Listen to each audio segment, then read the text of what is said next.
So we'll welcome the participants who are quickly coming in to the session. I can see the numbers climbing. Welcome to everyone. I'm Vanda Vicars. I'm the Chief Operating Officer at the Global Risk Institute, and I'm delighted to welcome you to today's webinar, Rethinking Monetary Policy, Adapting Central Bank Approaches in 2024 and Beyond, with Bill White, former Deputy Governor of the Bank of Canada. Although this event is virtual and many of you are joining us from across Canada and beyond, I want to take a moment to acknowledge that the Global Risk Institute is situated on the traditional territory of many nations, is covered by Treaty 13 with the Mississaugas of the Credit, and is now home to many diverse First Nations, Inuit, and Métis people. Through this land acknowledgement, we want to bring context to the history of our country and the importance of working towards reconciliation in all the ways we can. Before we begin today's webinar, I'd like to review a few housekeeping details. Please note that this session is being recorded and will be shared on our website in a few short days. Your microphones have been muted to avoid background noise, and we've allocated plenty of time for questions during the Q&A period at the end of the event.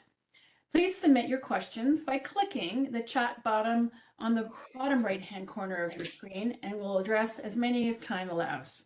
And finally, when you exit the webinar, you'll see a prompt for our event survey. Please take a few moments to fill it out. Your feedback is very important to us and helps us continue to improve our programming. And now I'd like to introduce our moderator for today's session, Jason Stewart, who's an executive in residence at the Global Risk Institute. Jason, over to you. Good morning and welcome. I'm an executive in residence, as Vanda has outlined here at GRI, and today's webinar is the fourth in our 2024 macroeconomic series. Our event today aims to help our members better understand monetary policy in 2024 after its ultra-easy stance in 2020 and in 2021, and the robust monetary restraint since mid-2022. Our webinar focuses upon the path to policy normalization, especially the economic and financial market risks and other impacts this year and beyond. We'll begin today with a presentation and remarks from Bill White. We will then move to the Q&A component with Bill that I will moderate. I'm now pleased to briefly introduce our speaker, Bill White. Bill is currently a senior fellow at the C.D. Howe Institute. As his bio on our website outlines, Bill's highly distinguished career includes senior executive and leading research and analytical roles at the Bank of Canada, the Bank for International Settlements, and the OECD. Bill's impressive record of insights at previous GRI events includes early 2022, when he highlighted the risk that the Fed and other central banks may need much higher policy rate increases for longer than markets and policymakers expected. Again in early 2023, when he noted financial system risks far in advance of the US regional bank problems in March and May of last year, and in recent days this year. Bill has a long record of path-breaking articles. For more than a decade, he has examined how sustained ultra-low interest rates lead to weaker medium and long-term growth, misallocations of capital, and undue risk-taking by investors. In the last 7 months alone, Bill's leading-edge papers include his INET paper, Why the Monetary Policy Framework in Advanced Countries Needs Fundamental Reform, his GRI article, Mitigating Global Warming is Not Our Only Problem, Are We Sleepwalking Towards a Global Polycrisis, and the Sylvia Ostry lecture, The New Age of Scarcity This Decade versus the Age of Plenty from the late 1980s to early 2020, and the importance of complexity, adaptivity, and systems approaches in understanding economies and financial markets. I would now like to welcome Bill and ask him to please begin. Well, thank you very much, Jason and Vanda and GRI for inviting me to speak today. I've had pleasant occasions with you in the past, and I'm looking forward to today's activities as well.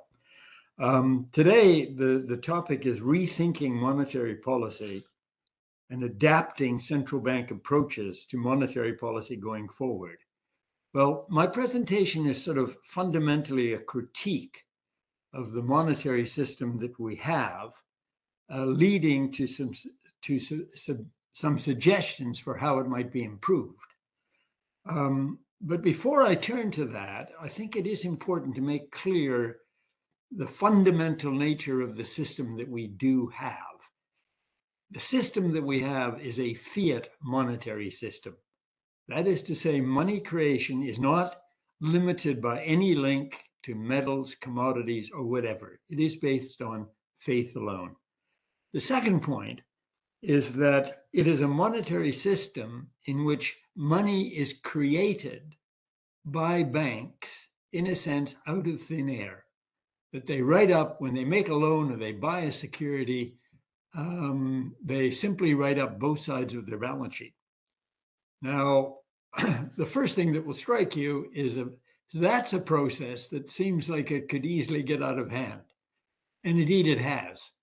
And that's what a large number of the criticisms that I'll be pointing to today with the current system indicate.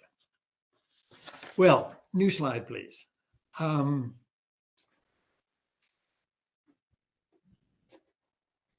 Modern macroeconomics is essentially one period economics. It doesn't often talk about paths and about endogenous processes.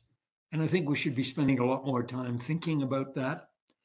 In virtually all of the advanced countries, central banks since the 1990s really have been targeting measures of the consumer price index in one form or another, core CPI.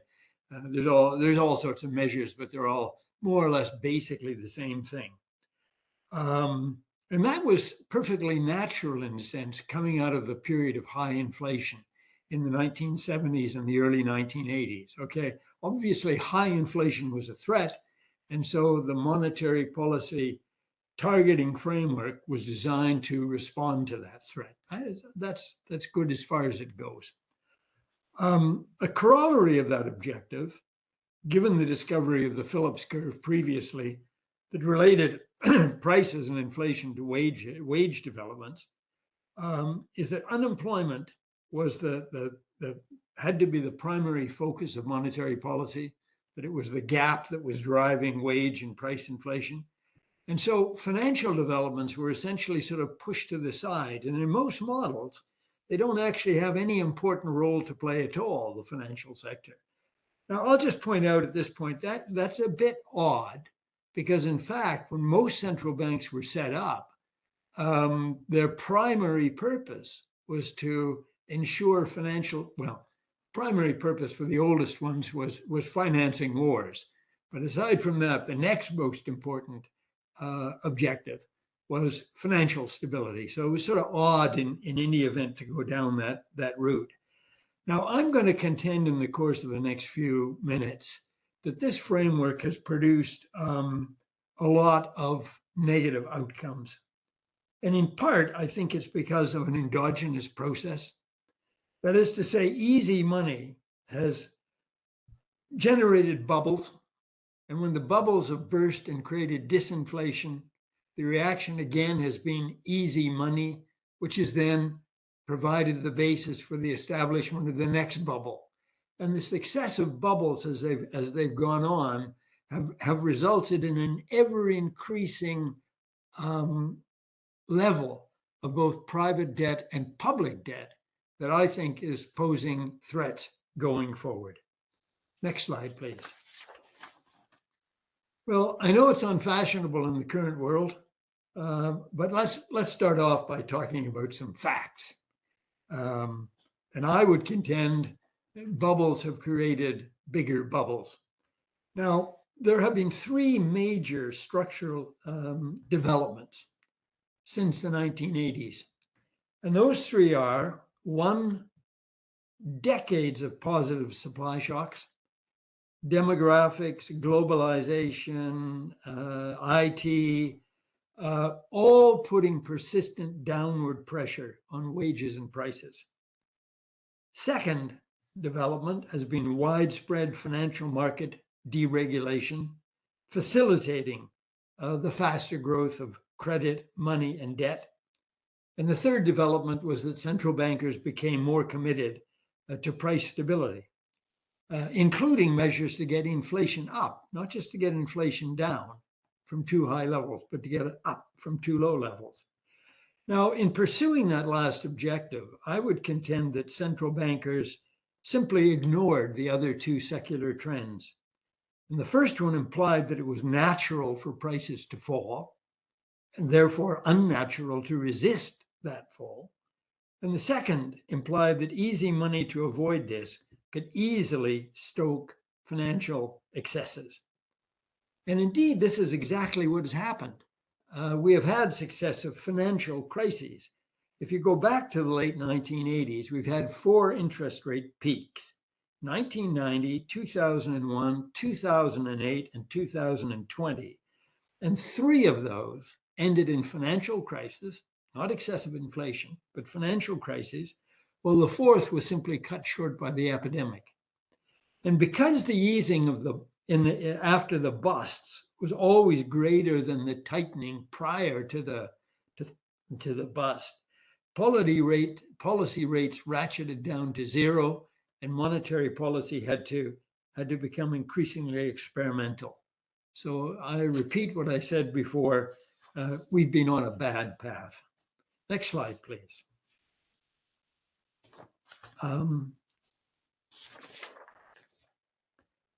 Again, some facts. And I can be fairly brief on this. I've got 2 slides on just the history of what's happened, just to remind you. I think we embarked on this bad path with the Louvre Accord.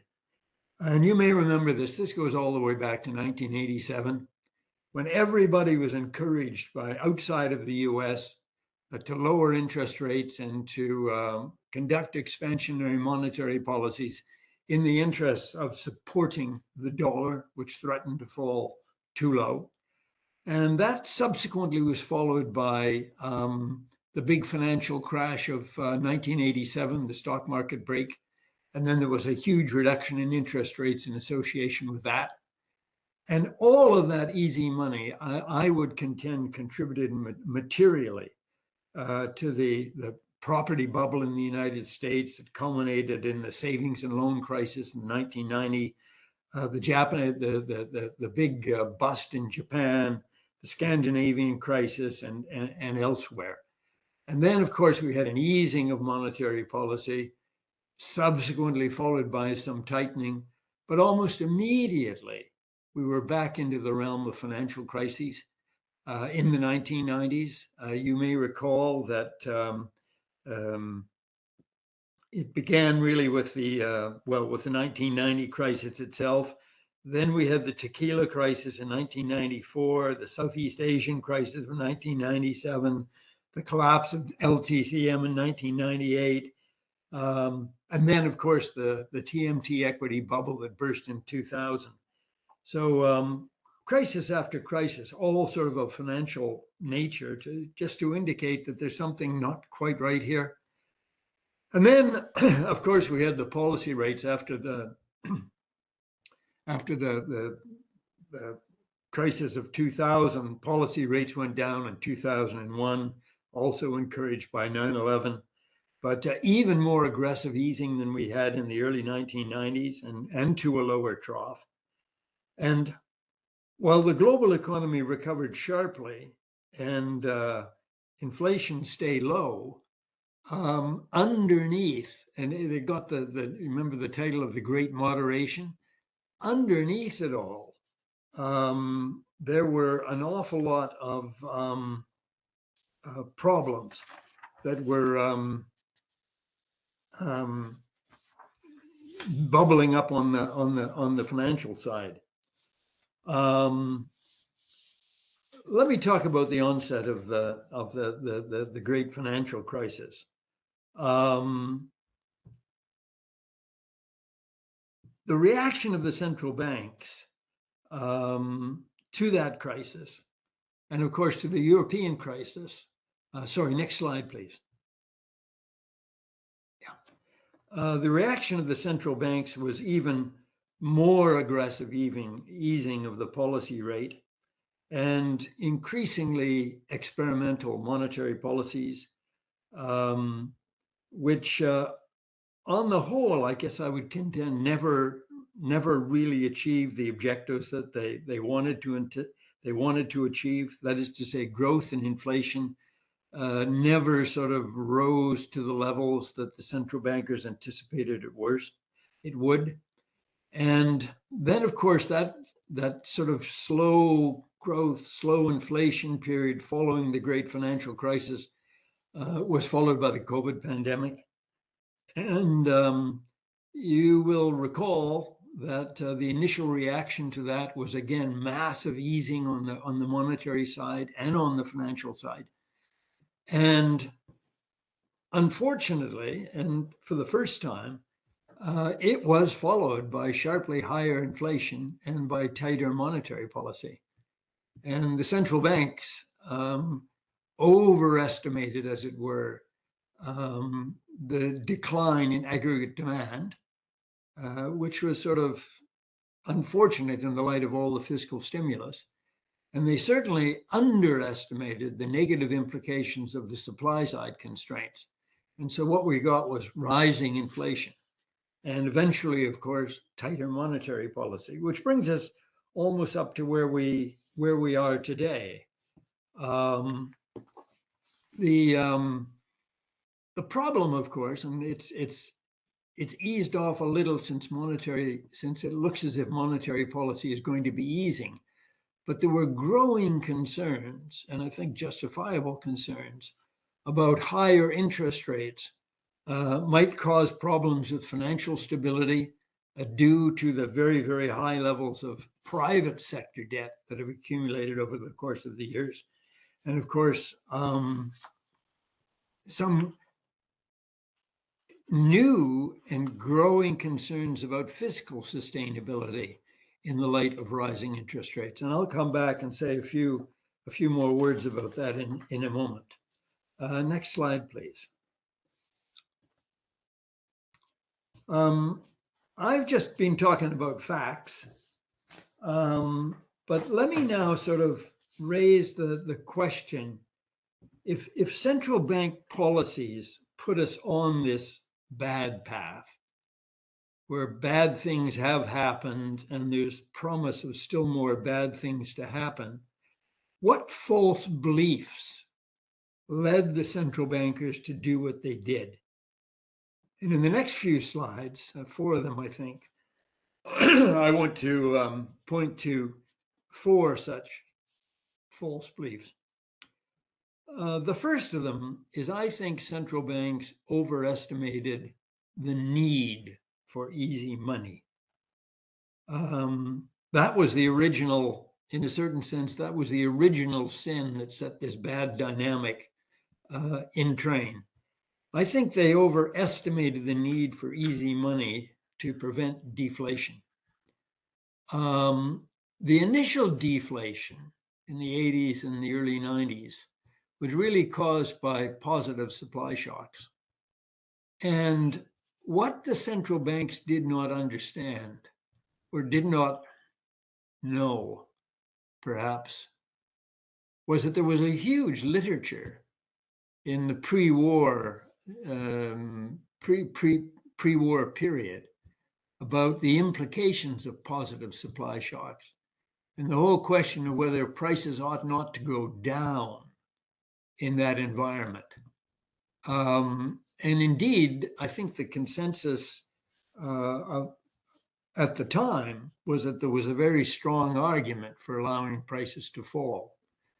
A second point to indicate that central bankers perhaps got it wrong was that there have now been a number of empirical studies which indicate that most periods of falling prices have not been periods of slow growth, that in fact, the Great Depression was almost unique as showing those characteristics, that most periods of falling prices have been periods of strong growth generated by positive productivity shocks. So prima facie, maybe they overestimated the need to reduce interest rates in the face of those positive supply shocks.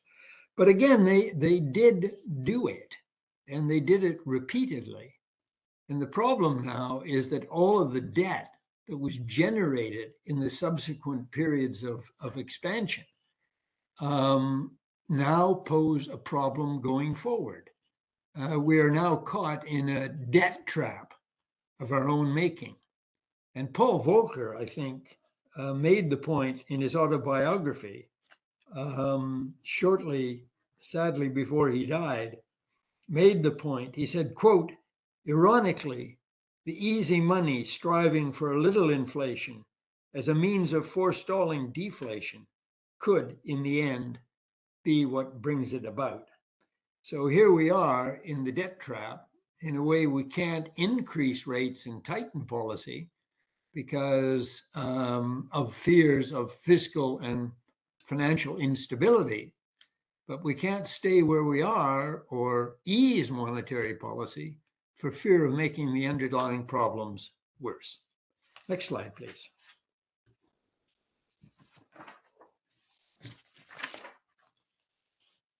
The second point I would make is that I think central banks overestimated the effectiveness of easy money, especially after the great financial crisis. Not only did the central banks fail to see the great financial crisis coming, but they overestimated the effectiveness of easy money in dealing with the crisis when it did occur. So we had 10 years in a row, more or less, of central banks, and I would say the IMF and the OECD as well, giving estimates of growth next year that were overly optimistic and estimates of inflation that were overly optimistic in the sense that they forecast inflation would be stronger than it ultimately turned out to be. Now, as to why it might be that easy money is less effective, in a static sense, and this goes back to Keynes in the general theory, quote, "If we are tempted to assert that money is the drink that stimulates the system, we must remind ourselves that there may be many slips between the cup and the lip. And viewed from a static perspective, there are all sorts of reasons to doubt why easy money would necessarily stimulate aggregate demand. One example of many, if you're saving, let's say for an annuity for your retirement, if the interest rates and the roll-up rate go down, then you have to save more to meet a pre-established target. And it gets even worse if you have a repeated use of easy money over time, because that gets you back into the debt. And as the debt grows, it becomes a kind of headwind against future spending. And we're all familiar with this, I mean, at the level of the household, that you can borrow. But if your debt levels are already very high, you're going to be extremely loath to do so beyond a certain point. And the facts on this are quite clear. In terms of the debt levels, at least, the global ratio of debt to GDP was 280% in 2080. That's at the beginning of the great financial crisis. It rose to 321% at the beginning of the pandemic, so that if you thought the crisis was a time for deleveraging, it was not so. Rose to 321% at the beginning of the pandemic, and it peaked at 360% in 2021. So, new slide, please.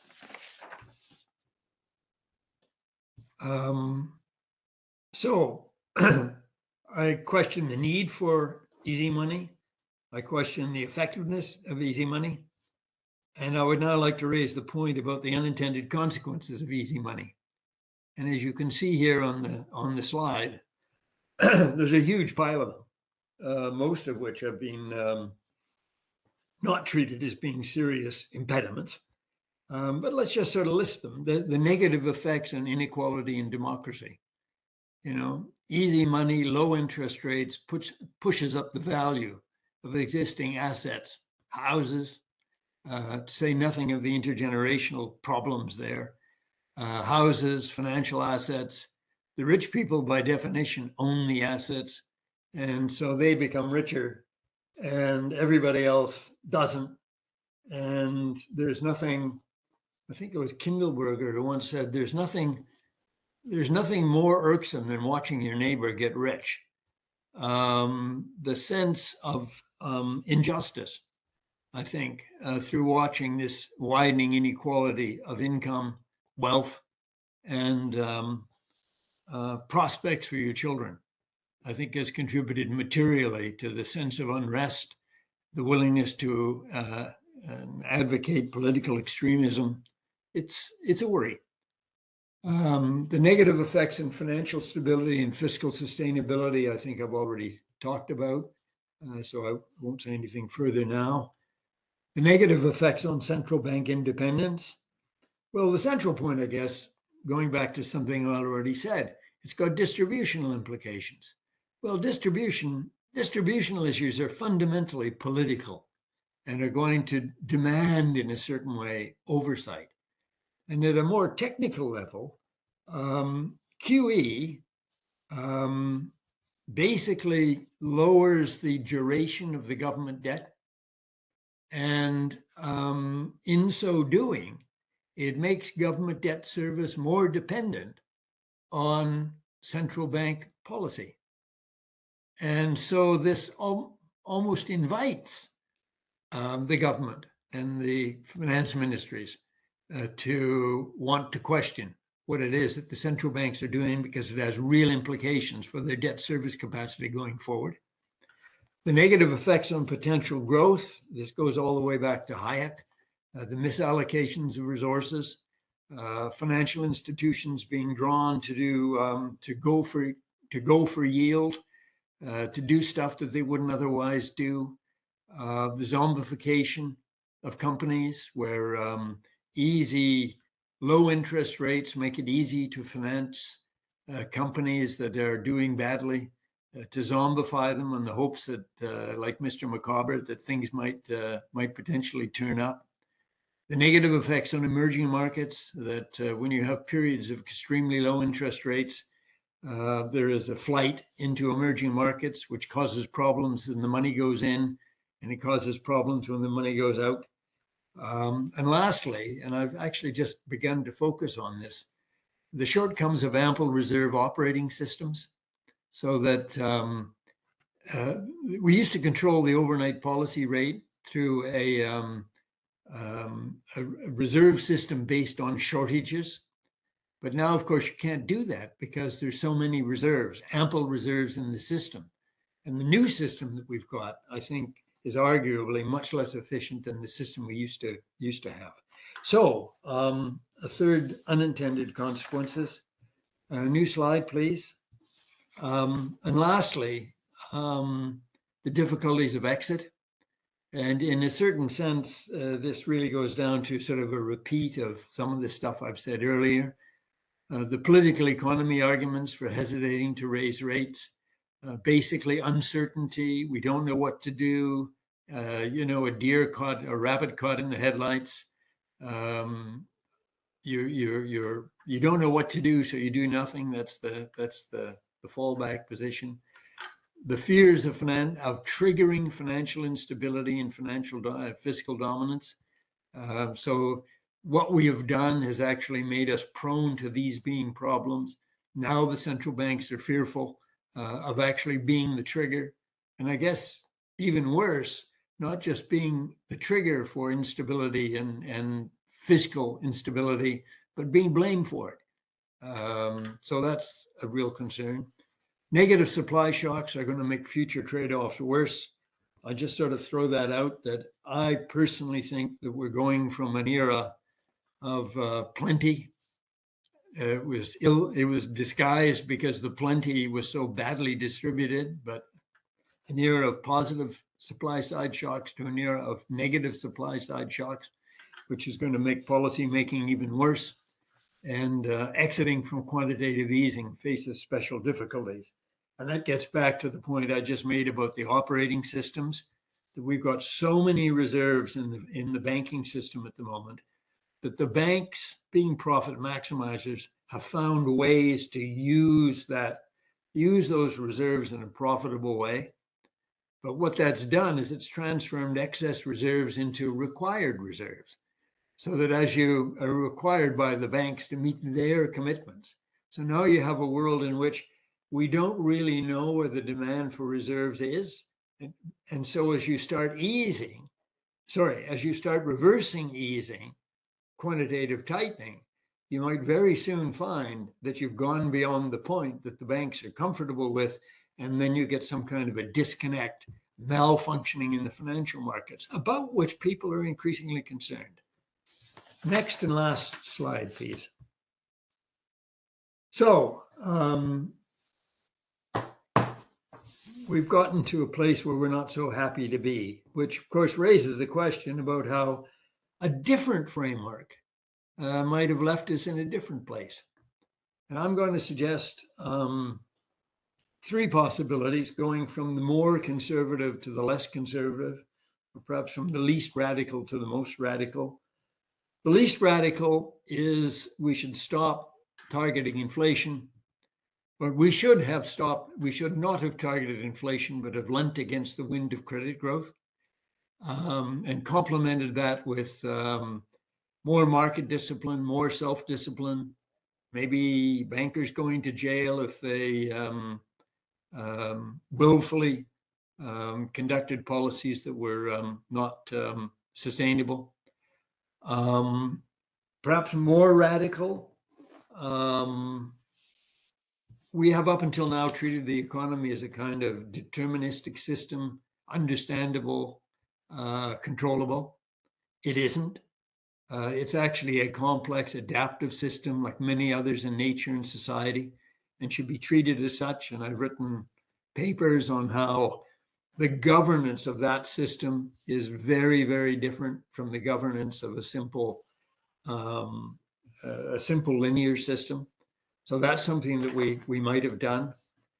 And lastly, and I think this is perhaps the most radical of all, is that we might have followed a policy of narrow money. And a narrow money policy basically says that the bank's right, you remember what I said right at the beginning of this presentation, the bank's capacity to simply create money by writing up both sides of their balance sheet would be done away with. You would force all money to be backed up by government securities or some government liability of some sort. And again, there's all sorts of literature going back to the Chicago School in the 1930s, indicating why that would be a better way to do things. But the final point here, excessive debt must first be dealt with or assumed away, is those things I've just been talking about are things that we might have done, that might have led us to a better place, but we didn't do them. So we're in a place that we don't really want to be. We do have all of this excessive debt. And I think the primary challenge that we face from a practical perspective is how do we navigate between the two sides of the trap, the fears of excessive inflation and the fears of excessive deflation. How do we do that? And how do we move forward without facing a serious macro problem? So that's the challenge. We are where we are. And as I say at the bottom here, if I were you, I wouldn't start from here. Bill, thank you very much. We'll now turn to the Q&A. And a reminder, if anyone has a question, we invite you to type it into the chat box in the bottom right of your screen. Please be sure to choose all panelists with your questions. For our first question, despite 2 years of sharply higher for longer Fed rates, U.S. growth strongly exceeded expectations in both 2022 and 2023. Indeed, the U.S. economy continues to generate jobs at a robust pace, and wages are solidly outpacing inflation in early 2024. Looking at U.S. real interest rates and the Fed's quantitative tightening, How do you view the Fed's policy setting currently, Bill? Well, as I look at, as just by reading the newspapers, it looks as if the only things that are on the table at the moment, nobody's talking the kind of radical terms that I have been. The only thing that's on the table is, does the Fed hold rates constant, or for the moment, next few months, or does it lower them? So does it lower sooner, or does it lower later? And I guess if those are the alternatives that we face practically, I would say I think the Fed ought to lower later. As you mentioned, I mean, the economy is still very strong. Wage growth is still very strong. Potentially, there are all these negative supply side shocks that I was talking about. So I think if the Fed acts sooner eases sooner as opposed to later, I think they'll lose credibility. What I would worry about is that there could be a rebound in inflation. You know, you recall that in the 1970s and the early 1980s, the real problem was the rebound in inflation. Yes. That really caused Volcker in the end to have to raise interest rates to 21, 22%. We don't want to go there, particularly because in current circumstances, with all that debt, the implications of another boom, as it were, in financial markets, and then a subsequent bust could be really difficult to handle.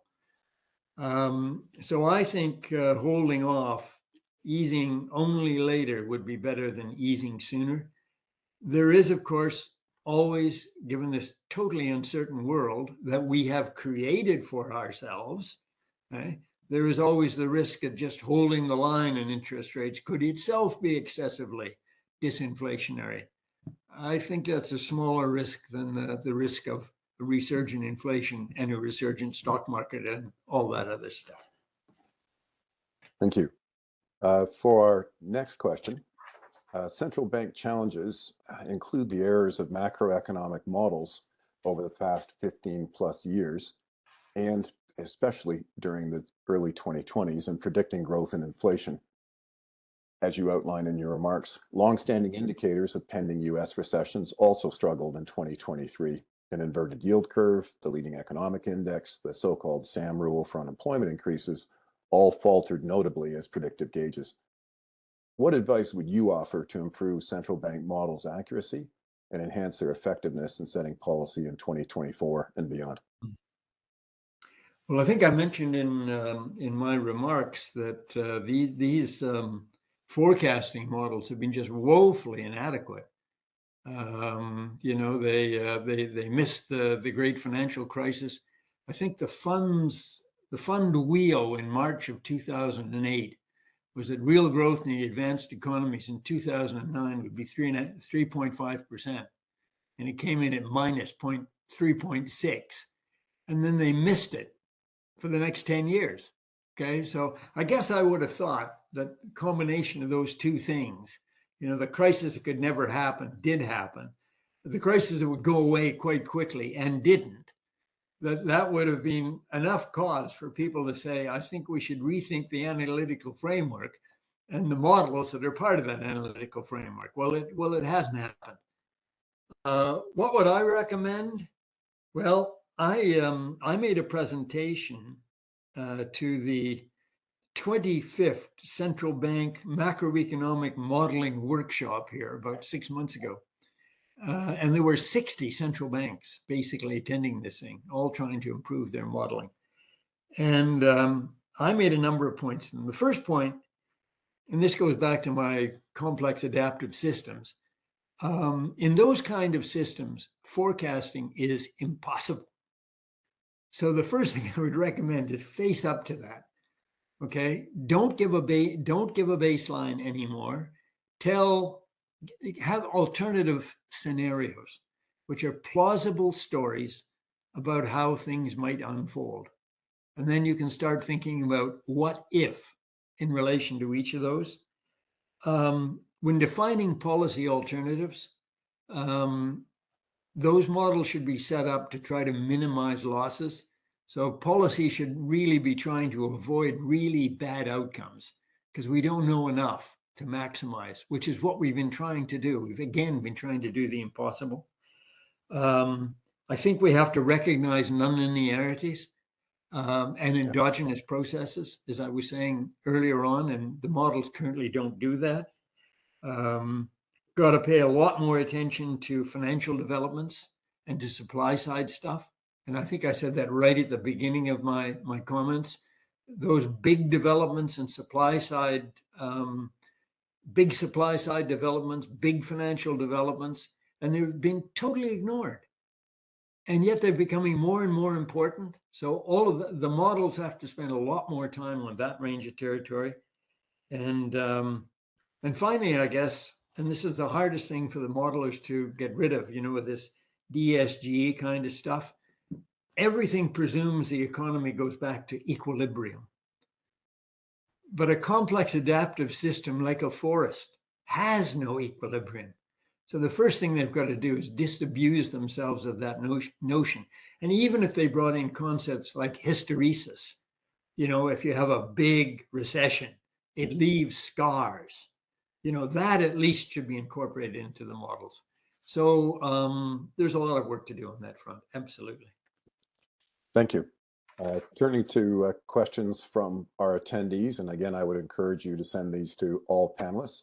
Do you think central banks should consider inflation and asset prices in monetary policy decisions? Do I think that they should consider inflation asset and asset prices? Yes. Yes, I do. Now, precisely how you'd go about that is a fairly complicated issue, but I certainly think that if you are concerned about credit market developments, one of the important manifestations of credit market excesses, of course, is that asset prices start moving in ways that seem very hard to reconcile with the underlying fundamentals. And so I think considerations of that nature should be an important consideration when you think about what to do. And again, in this context of complex adaptive systems, one of the lessons that I think you take away from that for monetary policy is that there's a lot of things that can go wrong. And so that if you rely on a single indicator, like the core CPI or something like that, something else is going to, just like all these financial crises, successive that we've had since 1980, okay, something else is going to come along out of the, from the sidelines, and is going to catch you unawares. So yeah, I think asset price developments are something that really ought to be given more attention, ought to receive more attention than they have. Picking up on that theme of indicators, the next question, is there a better indicator than the CPI? And I guess part of that would be the core CPI and other measures to gauge the effectiveness of monetary policy, such as the growth rate. Yeah, well, there's all sorts of measures of the underlying inflation, but I guess my central point is that we ought not to be giving the emphasis on short-term inflation, however measured, and the measures are all more or less the same, That's a much less important question, which measure of core CPI, et cetera, should we focus on, than whether we should focus on it at all. And clearly, focusing over a longer term is totally understandable. Okay? In the end, inflation is always and everywhere a monetary phenomenon, but that doesn't mean that within a 2-year forecast horizon, which is what the central banks have basically been focusing on for the last 20 or 30 years, that we have any significant degree of control over that particular variable. And trying to do so can very easily lead us into what the engineers call an instrument instability problem. You have a sort of an exogenous variable and an endogenous variable. And if you try to control the endogenous variable, very tightly. It's got long legs, but you try to control it very tightly, you suddenly find that you're reacting against your own previous policy measures. And so you went up too far, and then you have to go down, and then you have to, so you can get into this kind of a dynamic process that is really not very helpful. So the question of which particular core CPI, I honestly would say I'm not enough of a technical expert to respond to that. I would say that I don't think that's the most important question. Thank you. Next question. Given your commentary on false beliefs, how do you see the stance in current Fed policy? And if you want to exchange that or extend that into the ECB, Bank of England, etc., how do you see those false beliefs in current monetary policy setting, and how is it affecting the economy from your perspective? Well, I think the problem is that they, I mean, at the moment, I guess the fundamental problem is the exit problem. And that is a problem because we've got all of these debts that have been built up. So I guess what I'm hoping is that as people move interest rates, and they're talking about it being a response to the short-term inflation prospects, that they're also keeping firmly in their mind that there are these other considerations that are really important going forward, and that these other things could easily have nonlinear responses to whatever changes in monetary policy take place. So there is the whole question of inflation expectations, fiscal dominance, the functioning of financial markets as rates go up and liquidity tightens. There's all these other things that are not sort of core to the models as such. And I'm just hoping that those considerations are being factored into the decisions that people are making. And they do recognize that they are in a trap, and they do have some very difficult and potentially dangerous choices to make, and that they are choosing to do what they do in full recognition of the problems that are out there. Picking up on that last point, U.S. fiscal policies had a powerful role since 2020, both in containing the economic contraction back then, but in stimulating, sustaining growth from 2021 right through early this year. When you look at the past 3 years and the U.S. experience the last time we had significant military spending and domestic program expenditures were very high, so-called guns and butter back in the mid to late 60s, what's the appropriate monetary setting today, given the more activist U.S. fiscal policy and looking out over the 2020s, not just 2024? I think I'd sort of turn the question around. It's not what monetary policy is appropriate for the fiscal policy. It's sort of what fiscal policy is appropriate for the monetary policy. And at the moment, I mean, you have a situation where monetary policy has been tightening against a backdrop of a U.S. federal debt that's 8% of GDP at full employment, okay? A federal government debt of 100% of GDP and rising, and the potential for huge increases in government spending, right? Associated with inadequate infrastructure that's all got to be replaced. We're seeing more and more of that. Coping with climate change, whether adaptation or mitigation, coping with the military stuff, the geopolitical, the ammunition, all that stuff, all aging, Alzheimer's, the list just goes on and on of the requirements. So, you know, we have a situation where I think you got to pull out all the stops to try to deal with these problems. Monetary policy over the longer term has got to keep inflation under control. You know, there will be a strong temptation to simply say, spend the money and print it, which is the Latin American solution. Okay, it's the easy way out, but that's where it leads you, to a Latin American solution. So I think monetary policy has got to hold its guns, and the fiscal side, or the government side, has really got to step into this thing now, because monetary policy is not the way out.